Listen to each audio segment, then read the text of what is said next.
Nous voilà à notre 6e semaine ensemble. Cette semaine, j'ai commencé à entreprendre les procédures administratives pour suivre ton développement au mieux. Ici en Angleterre, on a le droit à 2 échographies. La première est vers 3 mois, la deuxième est vers 5 mois. Dans notre cas, on a le droit de faire une échographie, une 3e échographie, un petit peu avant. Parce qu'effectivement, avec un petit peu de chance, tu n'as pas ces 3 chromosomes 13 que j'aurais pu te donner. Comme si c'était le cas, tu ne serais pas un bébé viable ou un fœtus viable, je préférerais vérifier au plus tôt pour nous éviter de la souffrance à tous les deux. Vérifier que je ne t'ai pas transmis cette partie de moi. Parce que tu vois, dans mon code génétique, il y a un petit bout du chromosome 13 sur le 14.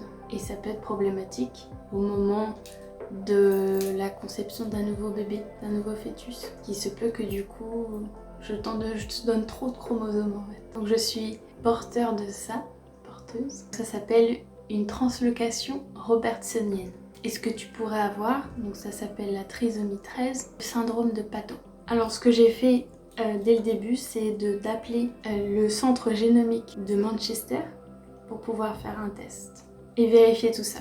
Donc l'idée c'est de faire un test invasif qui s'appelle le CVS en anglais, le Chronic Villus Sampling. C'est un test qui se fait à semaine 11, donc c'est pour ça qu'il faut faire une échographie en premier lieu pour pouvoir dater la grossesse et savoir à quel moment on peut faire ce test. Ce test correspond au test en France qui s'appelle le prélèvement de villosité choriale.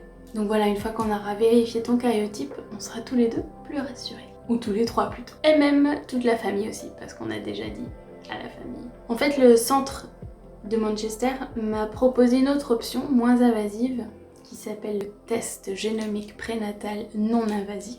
Mais d'après mes recherches et ce qu'on m'en a dit la personne pour le dépistage, m'a dit que ce test non invasif, donc qui se fait seulement avec une prise de sang, donc forcément ce serait beaucoup plus simple que de faire une ponction du liquide amniotique, ce serait moins de risques techniquement, mais apparemment la fiabilité de cette option n'est pas prouvée en fait pour le moment parce que ça reste, en tout cas en Angleterre, une option privée, donc qui n'est pas prise en charge par la NHS.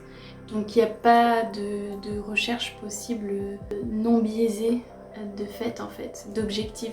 J'ai décidé de ne pas prendre le risque en fait et d'avoir vraiment une réponse claire et sûre comme j'ai eu la dernière fois. Donc oui, on va refaire cette ponction amniotique.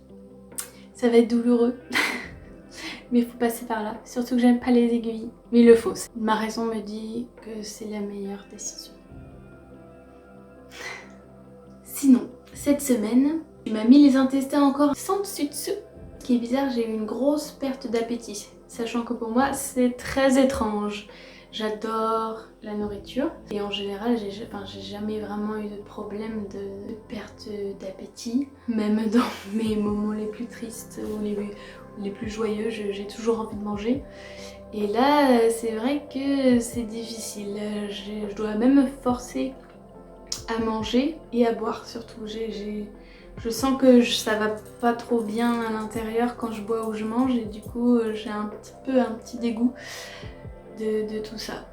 Donc c'est pas vraiment des nausées, mais c'est le un peu avant nausée où on se sent pas trop bien. Donc ça c'est nouveau pour moi, j'avais pas eu ça à la première grossesse. On verra bien comment ça se passe. Et j'ai un peu moins de crampes que la semaine dernière. J'ai peut-être tort, mais je pense faire une corrélation avec le fait que la semaine dernière je me disais bon, je suis enceinte, il faut que je fasse un petit peu d'exercice comme j'avais dit. Mais finalement je crois que c'est pas bon pour le moment, ça a pas l'air de me faire du bien pour le moment en tout cas. Peut-être que ça chamboule encore plus l'intérieur, je sais pas. Enfin, là, les 3 derniers jours, j'ai pas fait d'exercice et j'ai pas eu de crampes. Donc pour l'instant, je vais me calmer un peu et puis peut-être que plus tard, je reprendrai doucement. Donc voilà, sinon, pas d'autres symptômes pour le moment et c'est déjà pas mal, je pense. Tu es la taille d'une lentille. C'est fou quand même. Et pourtant, tu as déjà des petits bras, un petit nez, petits yeux à venir, des petites oreilles à venir. C'est fou.